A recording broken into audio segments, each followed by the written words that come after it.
Sveiki bičiuliai, vėl iš savo garažo sveikinuosi. Dar vienas atnaujinamas garaže. Staklės, Bernardo šlifavimo, ką tik atvežė. Jau radau, sakau, jau kažką tai čia pačiupinėjau truputėlį. Kažkokiu čia prisektą popierių. Spakuotas sąžiningai į dėžę. Tu jau išpakuosiu. Nu, įjungsiu kamerą, parodysiu, kas viduj. Gal bus įdomu. Nu, turim išpakuotas jau staklės iš apvalkalo dėžės. Ką mes čia turim? Reikia arčiau. O. Instrukciją radau. Aš jos neskaitysiu, turbūt. Dėžė, kažkas viduje yra. Turėtų būti kažkokia tai spintelė, ant kurios staklės statysis. Nu, tuoj noriu pažiūrėti, kaip čia viskas atrodo. Oi, tas maišas čia taip uždėtas, kad aš čia negaliu nuimti.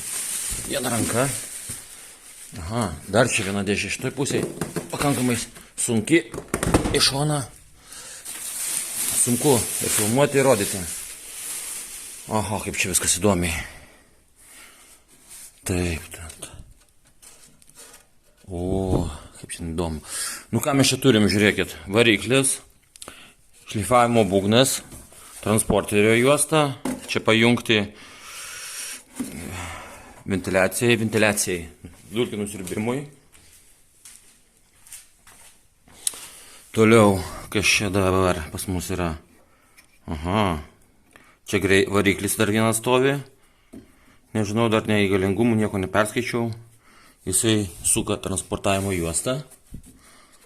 Čia paleidimas, išjungimas, o čia reguliavimas padavimo greičio. Nuo 0 iki 3 metrų per sekundę, kiek aš atsimenu. Nu, valdymo blokas. Aiškiai, jeigu blokas iš tos pusės stovi, tai aiškiai ir padavinėsim vieną pusę. Rankina yra, nežinau, kam jinai skirta. Gal staklės judinti. Pačios staklės kietos. Špyžius, kitaip sakant, liaudėje. Aha, čia yra rodiklytė. Rodo, koks aukštis. Nežinau, čia teisingai rodo. Bet korpusas iš kietaus. Storis, nu, nemeluosiu, gal kokie 8 mm. Galiu parodyti jum. Nepatogiai, čia ant žemės viskas kol kas. Taip, kaip čia patogiau prieiti man. Nu, va, taip. Gal matysis. Tikiuosi, kad matosi. O, dėžė. Nu, vienu žodžiu, einu rinkti turbūt spintelę tą, o staklės turbūt prisuktos prie šito, jo, va čia prisuktos staklės, matot? Prisuktos prie apačios. Reikės atsukti, ačiū, vieno varžto jau nėra kažkodėl tai, o gal ir nebuvo. Prisukta tai šiaip savo, su pirštais atsisuka. Nu, atsuksiu. Kokios ant stalo padėsiu. Šitoj pusė tada irgi turi būti toks pats varžtas. Prie padono prisukta. Prie padono. Laidai. Biškite paluotos. Aha. Čia neprieinu. Nu, įsiaiškinsiu, tuoj padėsiu. Viena ranka tik tai, kaip manom, mokytojas sakydavo, užpakalį krapštama. Aš neatsuksiu šitoj vietoj. Čia reikia jau rimtesnių įrankių. Rankų nepakanka. Įtariu, kad jums tai būna kaip ir man. Kai gauni naujausią žaislą, įsikio nori kaip mažas vaikas išpakuoti, pajausti, pačiupinėti. Neištvėriau, įjungiu elektros tinklą. Noriu parodyti, kaip dirba kol kas. Taip, paleidžiam čia.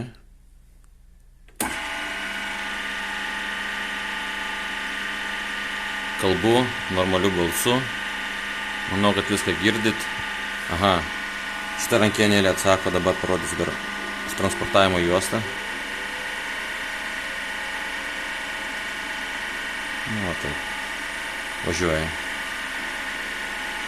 Dabar tik pasimečiau, į kurią pusę turi suktis. Ar į priešingą kryptim judėjimo transportavimo juostą. Tiksliau, būgnas šlifavimo, į kurią pusę turi suktis. Nes būgnas dabar sukasi ta pačia kryptim kaip ir, pavadinkim taip, ta pačia kryptim kaip ir transportavimo juosta. Tai dabar klausimas, ar turi priešingą pusę suktis ar ne. Man atrodo, kad ta pačia kryptim.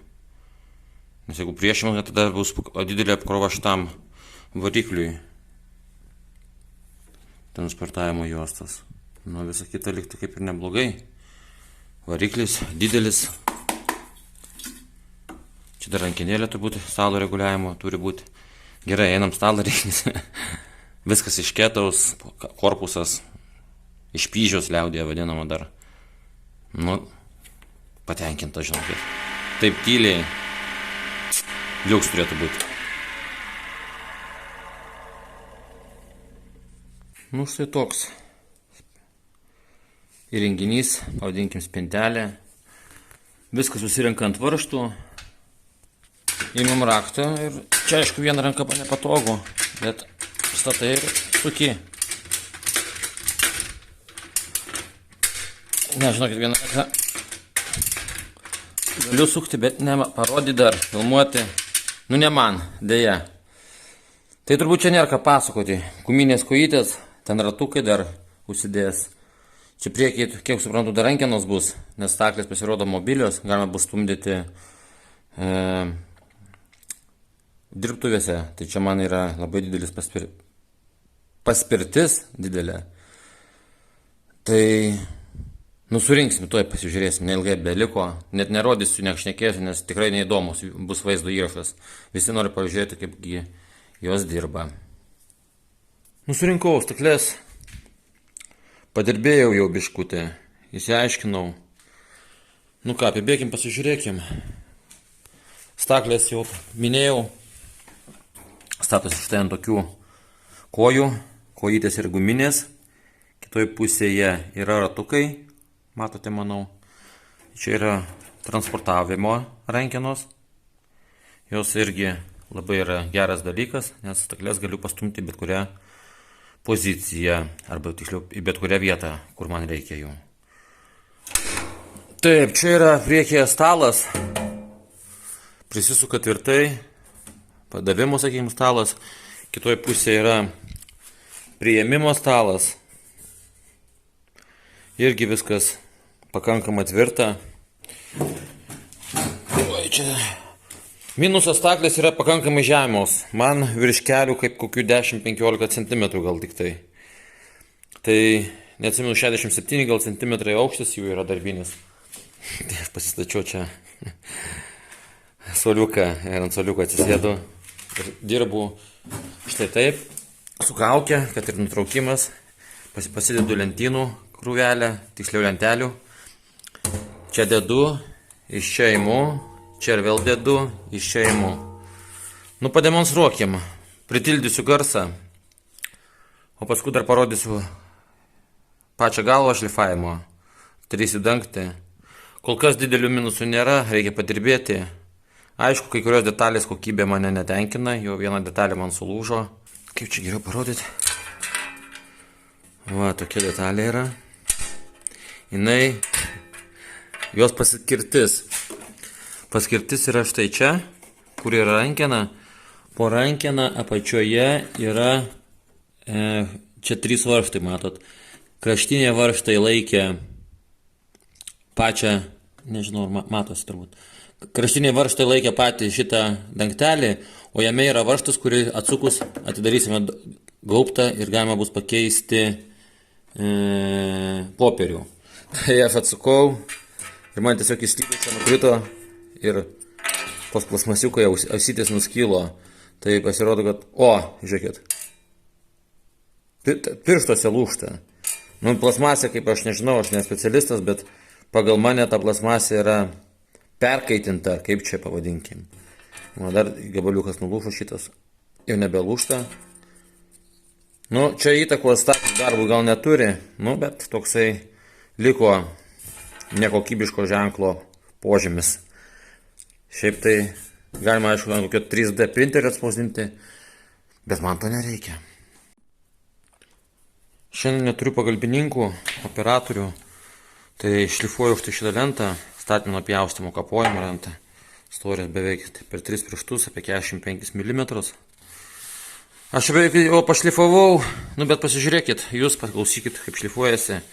Parodysiu viską operatoriaus akimis. Garsą patildau, paleidžiu stakles. Leidžiam.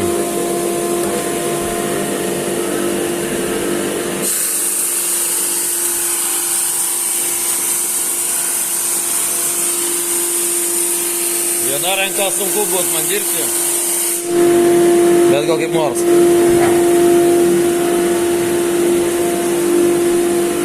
Jo.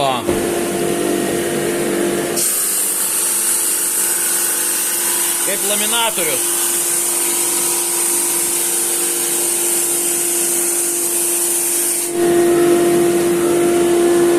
Nuėmiau nusiurbimo žarną. Vat. Opa, vos nepapėjau, gulėk.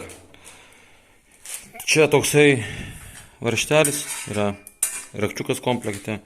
Rodžiau, iš kur atsisuka. Ir čia yra šlifavimo juosta. Va. Dabar visų ten techninių parametrų neatsimenu, būgno skersmuo yra, kiek pamenu, 130 mm. Dabar kaip juosta keičiasi, parodysiu, pamėginsiu jums parodyti, jeigu čia kas nors pavyks čia nepamatysim mes nieko, bet vienu žodžiu, pačiame būgnėje vidur piršto įkišus yra toksai nedidelis, kaip čia pavadinti, klapanas, negražiai pasakiau, pedalas, paspaudi ir juosta atsileidžia. Ir tada galima juostą būtų ištraukti, bet aš nenoriu to daryti, kai keisiu juostą, kada nors parodysiu. Daugiau čia nėra ką įrodyti, būgno apsisukimai 1420, plotis 405 mm, padavimas nuo 0,5, lyg tai žiūrėjau, iki 3 metrų. Vienu žodžiu, staklėm esu patenkintas, uždarau, užsuku, dirbu. Turbūt tiek apie šitas stakles, jums noriu palinkėti saugių, gražių darbų. Mane kol kas staklės tenkina, jeigu kažkokių turi klausimų, klauskit, mielai atsakysiu komentaruose. O dabar leiskit atsisveikinti, iki kito karto.